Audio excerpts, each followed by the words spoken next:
গুদামে পুড়ে কালো হয়ে যাওয়া কলার স্তূপ, শত শত আনারস, পেঁয়াজ, আলু, নানা রকম সবজি। চট্টগ্রামের আতুরার ডিপো আমিনবাজারে 1 ঘন্টার আগুনে পুড়ে গেছে এমন শতাধিক সবজি ও ফলের আড়ত। ঈদের আগেই আয় উপার্জনের পথ হারিয়ে দিশেহারা শতাধিক ব্যবসায়ী। ব্যবসা প্রতিষ্ঠানের বাইরেও কয়েকটি ঝুটের গুদাম, 50টির মতো বসতঘর, ছোট ছোট কয়েকটি প্লাস্টিক কারখানা পুড়ে গেছে। সব মিলিয়ে 7 থেকে 8 কোটি টাকার ক্ষয়ক্ষতি বলে দাবি ব্যবসায়ীদের। 4,70,000 টাকার মাল ছিল আমার দোকানে, এগুলা সবগুলো শেষ। আর দ্বিতীয়তে আগুন লাগা শুরুতে সবগুলো মাল আমরা বাইর করতেছি দোকান থেকে, এই ফাঁকি দিয়ে সবগুলো চুরি হয়ে যেতেছে। আমিনজুন মিল গেট হলো কলার জন্য নির্ভর, কলা, আনারস, কাঁচামাল সারা চট্টগ্রাম এখান থেকে যায়। তো এরা আজকে সবাই ফটো বসে গেছে।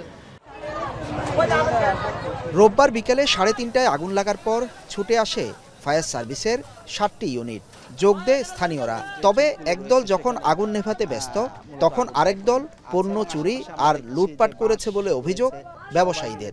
আমাদের মসজিদ তো মেশিন টেশিন যা আছে সবগুলো পুড়ে গেছে, সব শেষ হয়ে গেছে। এটা মেরামত করেন ছাড়া আমরা আমাদের করতে পারবো না। 7 মে যাওয়ার পর ওদের পানি শেষ। তারপরে দ্বিতীয় স্টেশন এটা আসছে যে তার আরও প্রায় 26 থেকে 27 মিনিট পর দ্বিতীয় স্টেশনটা আসছে, আমরা ক্লিয়ার করে আনছি।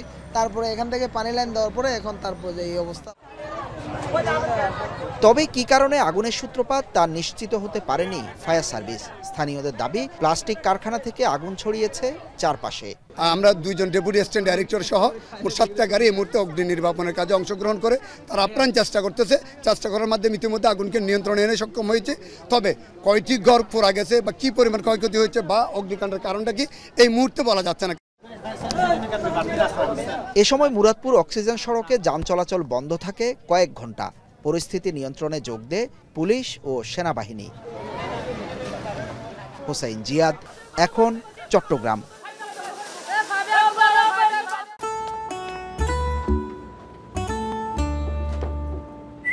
এই ঈদে জুয়েলারি ক্লোদিং এ বিকাশ পেমেন্টে ডিসকাউন্ট।